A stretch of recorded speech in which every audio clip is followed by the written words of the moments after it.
Hey, Al, Scott Horton here. It's always safe to say that one should keep at least some of your savings in precious metals as a hedge against inflation. And if this economy ever does heat back up and the banks start expanding credit, rising prices could make metals a very profitable bet. Since 1977, Robertson Roberts Brokerage Inc. has been helping people buy and sell gold, silver, platinum, and palladium, and they do it well. They're fast, reliable, and trusted for more than 35 years. And they take Bitcoin. Call Robertson Roberts at 1-800-874-9760 or stop by rrbi.co. Introducing Rob Prince. He is the publisher of Colorado Progressive Jewish News. And you might remember I've interviewed him before on the issue of America/Ethiopia, etc.'s war against Somalia, which has really been going on since the very early part of this century, and interviewed him before about this article in Foreign Policy in Focus. WikiLeaks reveals U.S. twisted Ethiopia's arm to invade Somalia in what appears to be another U.S. proxy war. Welcome back to the show. Rob, how are you? I'm good. I'm really good, Scott. I would only add that the Colorado Progressive Jewish News has now morphed into, for the last year or so, into what is now views from left field, as I call it.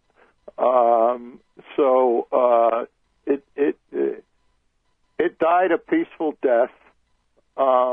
And nothing wrong with that, because today there are really a whole slew of progressive Jewish voices. At the time that it began, there were far fewer.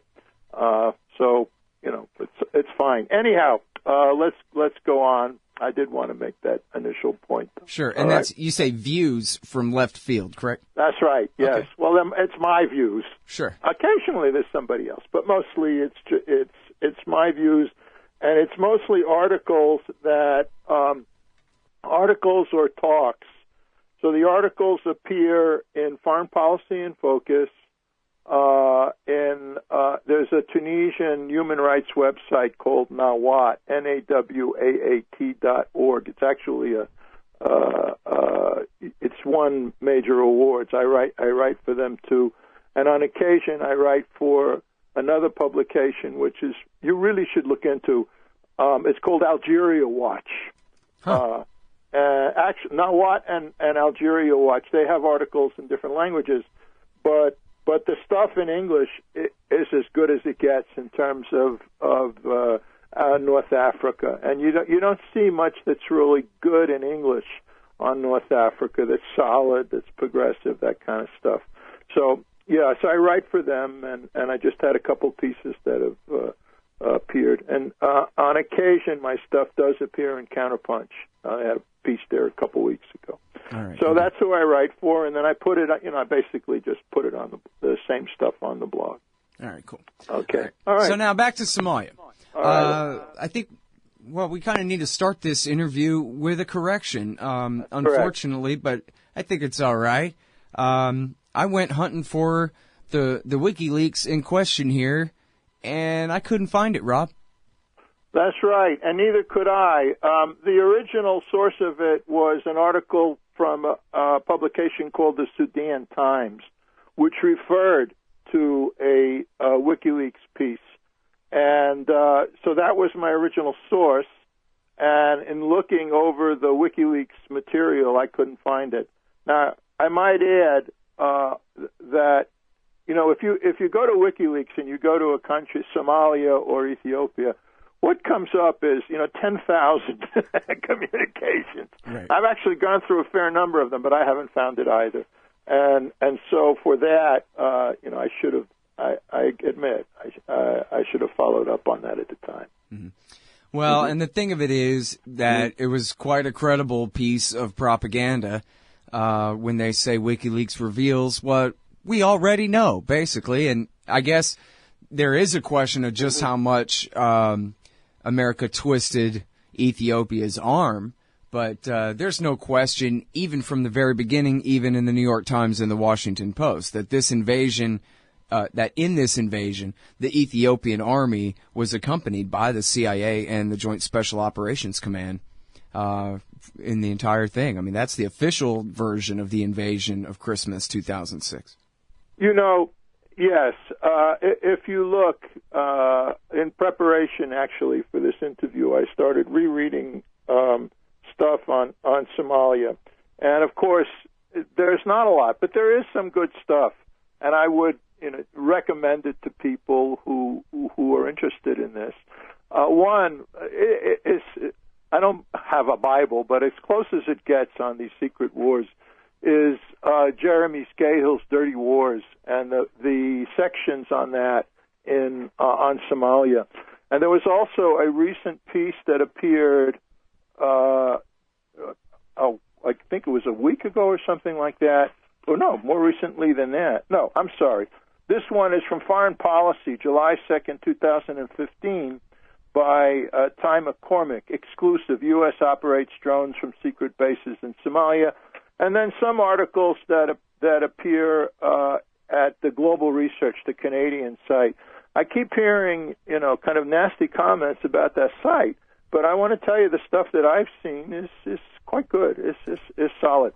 So if you look, if you kind of put all these pieces together, what emerges is starting with the policies that were enacted in the early 1990s, up until Black Hawk Down, the Black Hawk Down incident, 1991 to 1994, and in that period, what you'll see is that as the United States moves into Somalia, it begins to set up a pattern, and that's more or less the same pattern that we see in Afghanistan, quite frankly, in Iraq, in many places. And that is, with whom is it that the U.S. Military, and here we're talking about CIA, JSOC, these kind of forces. Who are they working with? They're working with warlords, and actually shunting aside, if you like, the legitimate or semi-legitimate governments in these places. The reason they give for working with warlords is that the warlords can deal with the Islamic terrorists. In so doing, what they tend to do, what they have done in Afghanistan and here and in Somalia, is to strengthen the position of the warlords. The warlords have gone after some Islamic terrorists, but they've gone after everybody else as well, i.e., legitimate elements. So that's what we did, created a mess up till 1994. Then we leave after Black Hawk Down, or drop it, more or less the same way we left Afghanistan, with a very similar result. The country basically continues in a state of collapse. We have warlord factions fighting with one another, and then U.S. attention rivets after 9/11. First on Afghanistan and Iraq, and it's only in 2005 and 2006 that the United States once again gives its attention to Somalia. I would add here, and if I'm going on too long, cut into me, but the essence of U.S. policy in Somalia is basically geostrategic. If you look at a map and you look at the northern regions of Somalia, you'll see that Somalia juts on the southern part of what's called the Gulf of Aden, which leads to a choke point, one of what's considered one of the eight important strategic choke points as defined by the U.S. Department of Defense in the world, and it's called the Bab el-Mandeb Strait. Just north of the Somali border is this little enclave, French enclave, Djibouti, and there the United States has its what one today would call its acknowledged U.S. military base in Africa. Then there are all the unacknowledged ones. Camp Lemonnier, which is a very, very important place. So basically, the situation in Somalia, the U.S. interest in Somalia, from what I could tell, has more to do with controlling the sea routes in which a great deal of oil and natural gas and other things flow, and controlling access to the Bab el-Mandeb Strait. In any case, getting back to the story, 2006, the situation in Somalia has completely deteriorated. Well, how to deal with Somalia? Well, we're dealing with Somalia according to a model that I was talking about it last night on another show. I refer to it as the Obama Doctrine. And now it's being applied to the Middle East. You use your proxies, so whether it's Turkey or Saudi Arabia or Israel, whatever, to do most of the fighting while you try to control, from the kind of the back, so to speak, the overall political direction of what's happening. All right, well, that actually started in Africa much earlier. And there are certain key players in Somalia. Ethiopia is definitely one. Kenya, Uganda, very, very important play, much more important than people realize in Somalia. And here, the idea over the years, what had happened because of the complete breakdown of Somali society, which, at least in part, in large measure, as far as from what I can tell, is a result of the U.S. supporting these warlords. Well, the warlords are warlords. They're just, thugs. And so the situation seriously deteriorated in Somalia to such a degree. And it was in that deteriorated socioeconomic situation that Al-Shabaab, that actually emerges from what are referred to as Islamic courts, and they have a long history in Somalia. It emerges as a kind of indigenous counterforce. So to stop Al-Shabaab, to stop the growth of Al-Shabaab, which at one point controlled either different, I've seen different statistics, but anywhere from 75 to 90% of the country, the U.S. in 2006 basically put together this alliance, which is it's called the African. Let's see if I can get it right. The African Union military presence or something like that in Somalia. And they invaded 22,000 troops. The impact of this is, again, I use the example of Afghanistan because it just keeps coming up and up again. So the U.S., supports military in Afghanistan to turn away Taliban, whatever. All right, so what happens? Yes, Taliban withdraws. In the same way, Al-Shabaab withdraws. Supposedly, in principle, today, Al-Shabaab doesn't control much of the country, less than 10%. But it's an illusion. It's another one of those things where this foreign-installed government controls the cities, and that the Al-Shabaab rebels have withdrawn to the countryside. But their presence is still there, and their impact is considerable, and they're waiting. And we know this because a week ago or 10 days ago, the U.S., there was a drone strike at a Al-Shabaab training camp in Somalia. It supposedly killed, U.S. drone strike, supposedly killed 150. And it is, at least one publication, The Guardian, referred to it as the largest casualty total from a U.S. military attack in the post-9/11 era. It's a lot of people that they killed, but I'm looking at it and I'm saying, wow, they haven't knocked out Al-Shabaab at all. So they knocked out this base. What typically happens after an incident like this? Al-Shabaab recruits more. So in the same way, the Taliban are essentially waiting, for a withdrawal of U.S. support from Afghanistan. Al-Shabaab is biding its time. In the meantime, it's engaged in a number of terrorist attacks. If anything, what has happened over the past, if you look, and now we're talking over a long period of time, really, more than 25 years, that Al-Shabaab, which was really in the beginning insignificant grouping, Islamic fundamentalism, even in a country as conservative from a religious point of view as Somalia, had very little support. Today, it's got, like the Taliban in Afghanistan, it has significant support, and it's seen as an alternative to a foreign-imposed government. The presence of these troops, these other African troops, Ethiopian, Kenyan, whatever, is like any foreign occupation, is opposed. So once again, we've created this mess, and it begins with it doesn't begin, but it intensifies greatly with the 2006 Ethiopian-led, Ethiopian-Kenyan, Ugandan invasion of Somalia. The most recent thing I would add here is you can see the situation has deteriorated because the United States has got Ethiopia to send another 4,000 troops into Somalia. So once again, we've destroyed, admittedly, what was a weak but still functioning state, and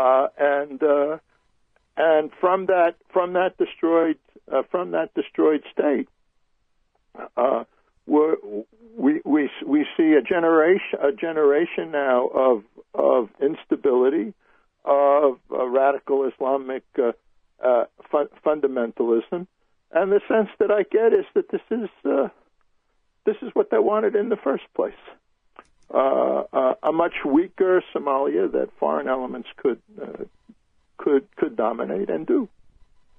That's the part that puzzles me out of all this, and there's a million different points to follow up on there, Rob, but that's the one that really gets me. It's page 222 of your Bible here, Dirty Wars by Jeremy Scahill. He quotes a State Department flunky saying, well, all we really wanted to do was take Sheikh Sharif down a peg. We didn't really want to destroy the Islamic Courts Union, but we just thought that they were a little too big for their britches, and we wanted to bring them down. And then, of course, what happened was they kept Sheikh Sharif, right? After waging this entire war to overthrow the ICU, they kept its leader and only formed, he made a deal with Condoleezza Rice that he would be the new leader under the form that the U.S. and the UN had created of this transitional national government, or whatever. I forget the exact term for it that they called it. That's what it was, yeah, and then, transitional national government. Right, and then so that was when Al-Shabaab said, well, screw you, old man. We'd rather keep fighting if you're going to be a sellout and a traitor to the Americans who did all this in the first place. But in other words, the State Department person admitted that this whole thing basically was for nothing, that they meant to keep the same guy in power all along anyway, which really raises the question, it really does, of why even bother when, the ICU, maybe they had done a couple things, they closed a couple movie theaters or something that maybe got Christian Amanpour upset or something like that, but had they in any way, Rob, indicated that screw you, George Bush, we're not going to talk to you, we're not going to deal with you? Because I just can't believe that. I can't believe that anyone in the State Department saw whoever was in power in Somalia as anything but people that they can deal with. Of course. I mean, what's the ICU going to do other than welcome the Americans on bended knee when they come? When I look at Somalia, they're referred to as failed states, but they're really shattered states. And while, of course, in all of these states, there are certain domestic elements that one can look to, the foreign intervention seems to have been key. So again, this is no mystery. Afghanistan, Iraq, Libya, where once again there's talk of a new NATO-led land assault on Libya. Yeah, Hillary says stay forever, like Korea, Japan, and Germany. Yes, and quite frankly, I've been reading stuff. I don't know that it's close to imploding, but what's going on in neighboring Ethiopia is very disturbing too, and getting more and more tense. So one has to ask, well, what is happening that we have this whole series of failed states or destroyed states, however you want to put it. And when we look at this, I cannot help but look at the political economy of the region and how it works in failed states. Failed states are much easier to manipulate economically, politically. They're smaller. And so basically what we've done is U.S. policy has destroyed old dictatorships or dictator-like governments. But these dictatorships, for whatever their problems were, I mean, think of Iraq, before the U.S. invasion. Absolutely not a particularly democratic place, but in terms of economic and social progress, one of the standard bearers of that in the Middle East, and one that could stand up to foreign oil companies. All right. In the case of Somalia, of course, it's different. It's not the resources so much as it is wanting to use the place geostrategically for whatever it is that the United States and here one should add, because they've really become a junior partner, France. The policies of the United States and France, not only in the Horn but of all of Africa, and so we're seeing and it's been going on for some time now, a militarization, creation of drone bases, of advisors, special forces. You know, who knows where JSOC is? We find out later. We get hints of it, of the operations that they're involved in, and at some point one has to say, what's going on here? What's the essence of this? And the essence of this comes back to, from what I can tell, economic fundamentals, the protection or control of natural resources and the wealth of the continent for the use, once again, of multinational corporations, U.S. based or whatever. Plus make-work programs for the Army and for the industrialists that equip them. Yes. And wherever they go, in the name of fighting terrorism, these forces have increased the terrorist threat. There are places that I watch pretty carefully. Mali, little Burkina Faso in Central Africa, and when one looks at these, I mean, you look at the situation. You look at the situation in Mali. The situation in Mali. You can talk about Mali without talking about the collapse of Libya and the selling and the giving of arms to these Islamist groups. So in the name of fighting terrorism, the U.S. policy in Africa has extended it, and no place is a more classic example of that than Somalia. Somalia. When I talk about the Middle East, we do a radio program here in the local public radio station in Boulder, KGNU, monthly, and goes on for an hour. And we refer to the U.S. Middle East policy. We just call it the train wreck. And now what we're seeing is the train wreck morphed onto Africa. U.S. policy in Africa is in trouble. And once again, there's the public policy, and then there's what's happening behind the scenes, all this nonsense with the CIA, JSOC, African, so much of which is secret, but which comes out in bits and pieces. Again, people like Scahill. There's another guy, another book I want to recommend to your readers. It's really outstanding. It's really short, too. This guy is emerging as quite an extraordinary researcher. His name is Nick Terse. Oh, yeah.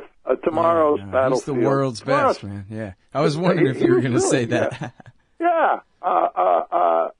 If I was still teaching, this is the book I would use. I like Dirty Wars, but it's long.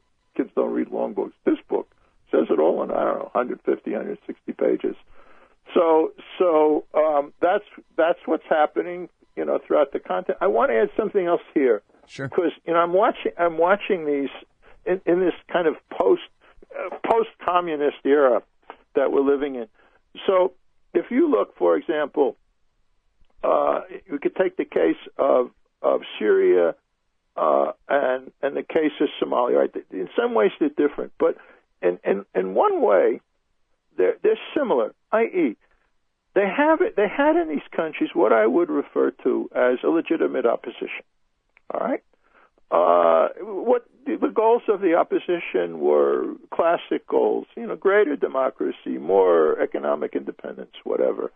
These movements tended to be, they were a mix. There were secular elements in them, some religious elements, but they really were what the goal was progress in the traditional sense of the term.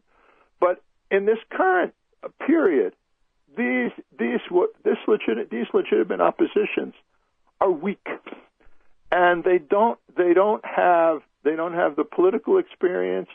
They don't have they don't have the armed backing, whatever, and they're easily manipulated. So what happens in the case of Syria? These Islamic crazies from Saudi and Turkey or whatever come in, and within short period of time they infiltrate and literally take over the movement. So movements that begin with what one might call from my perspective, an actually honorable goal in history, are consumed by this Islamicist movement. Same thing happened in Mali a couple of years ago. So we're seeing these patterns, and so these Islamicist movements become ways. Not only do they piggyback onto legitimate democratic movements of social change, but they infiltrate and they destroy them. And that's essentially what happened in Somalia. Yeah. I just think it couldn't be overstated how much of this is America's fault, and especially it pisses me off when so much of this is done in the name of this pretended Wolfowitz doctrine of exporting American Enlightenment principles to the world with force and giving them democracy good and hard, and yet they don't mean it. What they mean is mass murder and regime change in countries where we don't already control the dictator. That's all they mean, the bastards. But then they radicalize entire generation of people and push them right into the arms of the lunatic on the street corner who is the only real enemy in the first place, who now all of a sudden is making sense to the average Joe over there because America set the whole damn region on fire. So there must be something to what the guy who was predicting that is saying, you know? Well, I want to tell you, we could turn it around. I could start interviewing you because I agree with you that, the pretext. Think of what the pretexts have become. They're so cynical and they're so fragile and superficial.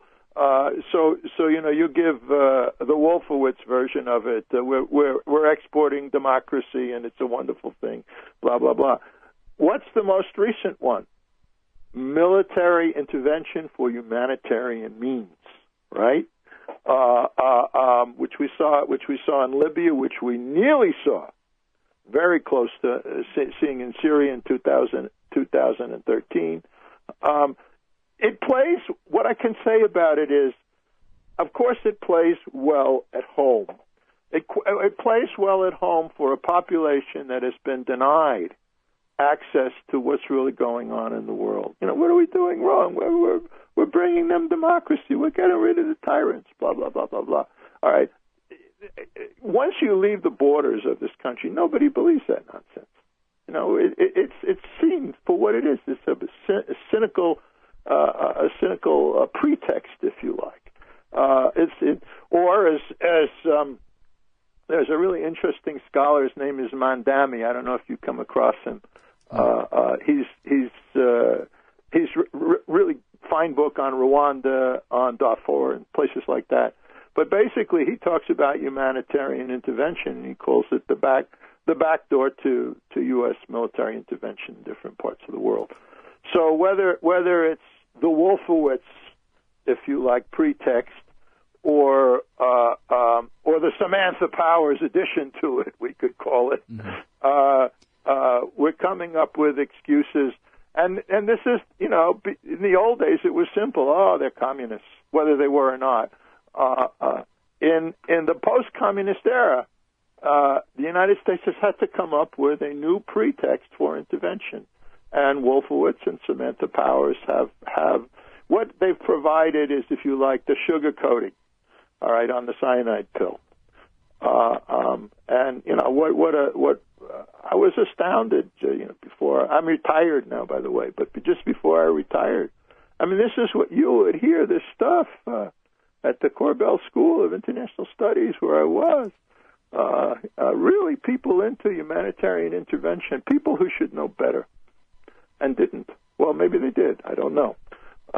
So a lot of this, in many ways, Somalia is a model case from where I'm sitting, what not to do. It's also a model case for this whole Obama doctrine, have the proxies fighting, and it's a tragic model. Meanwhile, the country remains in shambles. Essentially, it's still a mess. And as soon as this aid drops off some, and it will, as it did in Afghanistan, you watch what happens. This whole thing is going to collapse again. Yeah, well, and that's how it looks to me, anyhow. Yeah, that's the one big point that hasn't been made on the show today is about the famine that especially hit in 2011 and 12, where according to FuseNet, which was an American and British-backed NGO that keeps track of this, the Famine Early Warning System. And I point out that they're American and British backed because that makes it against their incentive to rat on U.S. foreign policy for the effects that it leaves. However, in this case, that certainly wasn't the point they were making, and I think they went ahead and told the truth the best they could anyway, it seemed like. And they said that 600,000 people had died in the famine in 2011 and 12, and that of course, half of them were children under 5 years old, dying of starvation, basically in little makeshift refugee camps up and down the side of the highways. And, the famine, the drought, of course, hit the entire Horn of Africa. And they had problems, of course, in Ethiopia and in Kenya and other places. But in Somalia, they had a war. And so all the old distribution networks of, their very low-level market capitalism that they had there were completely broken. Yes. So any farmer who could even actually reap his crop, he didn't have a market to sell it. Nobody had any money to buy it. The whole thing completely broke down. 600,000 people died. And that's an Iraq war worth of casualties there at the hands of USA and the weather. But, USA is an equal partner in that, it sounds like to me. Seems like. Well, yeah, it all comes together, and then when you have some kind of natural calamity. So in East Africa, it's the famine. In West Africa, all these policies connect with the Ebola crisis. And when you look at the countries that were affected by Ebola crisis, there's a nice correlation between the rise of Ebola and countries that were forced to basically pretty much either weaken or defund their healthcare programs. Where you have a strong healthcare program in a country or a decent healthcare program, it's not likely that a disease like Ebola is going to spread. Yeah. So natural disasters phenomena combine with these political and social crises to create just horrors. Yeah. Let me ask you one more thing while I have you here, Rob. What about Burundi? I know that Burundi has been involved in the American-backed AU occupation of Somalia, and I know they've had a lot of political problems, and wherever there's a coup or a counter-coup or something, I suspect the CIA, and I also suspect that this is consequence from a previous American policy. I'm thinking possibly, like, for example, their occupation of Somalia. Can you shed some light on that at all? Well, Burundi, I can shed some light on it, yes. What we're looking at in Burundi, and kind of the mirror image of what's going on in Rwanda, is basically a political, a cultural, ethnic situation that's become politicized. Once again, in the case of Burundi, a Tutsi-run government in a Hutu with a Hutu majority, and that government has, as the government of Rwanda has, the support of the United States and France. In Burundi and Rwanda, you gotta look at the French connection too. and that government is maintained in power as long as it plays along with U.S. and French African policy. It's really it's an explosive situation. You were talking about the high number of casualties that existed in Somalia as a result of the famine. Well, they don't talk about Burundi very much. In Burundi, there have been a series of clashes where the numbers of dead have been in the hundreds of thousands already. So really, it looks like a place on the edge, and intensified by the fact that big military, but socioeconomic programs very weak, and economy that really hardly exists. Just a formula for terrible things that could happen. So it's worth watching, and calling for some kind of political solution to, which isn't, by the way, that impossible, to defuse that situation. Because when Burundi goes again, we're not just talking about the one place. We're really talking about the whole Great Lakes region. So Rwanda was the fuse for the events in the Congo.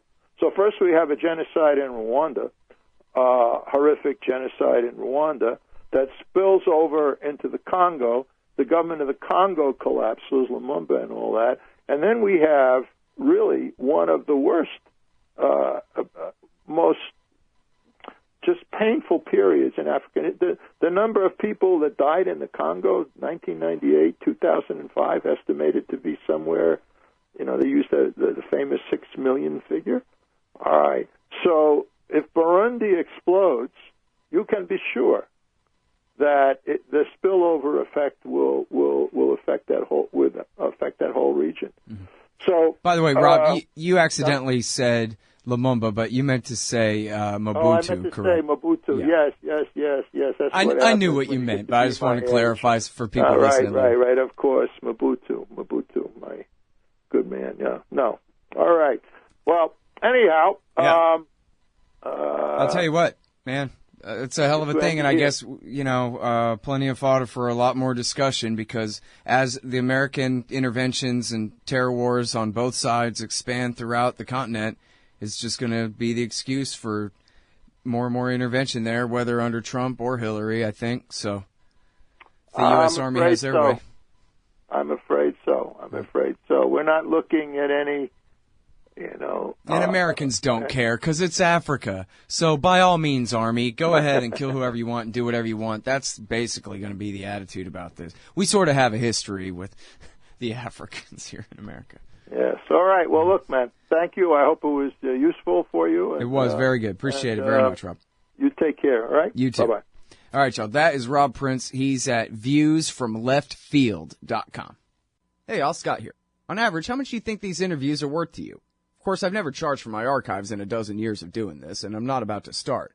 But at patreon.com/Scott Horton Show, you can name your own price to help support and make sure there's still new interviews to give away. So what do you think? 2 bits? $1.50? There are usually about 80 interviews per month, I guess, so take that into account. You can also cap the amount you'd be willing to spend in case things get out of hand around here. That's patreon.com/Scott Horton Show. And thanks, y'all. Hey, Scott Horton here to tell you about this great new ebook by longtime Future Freedom author Scott McPherson.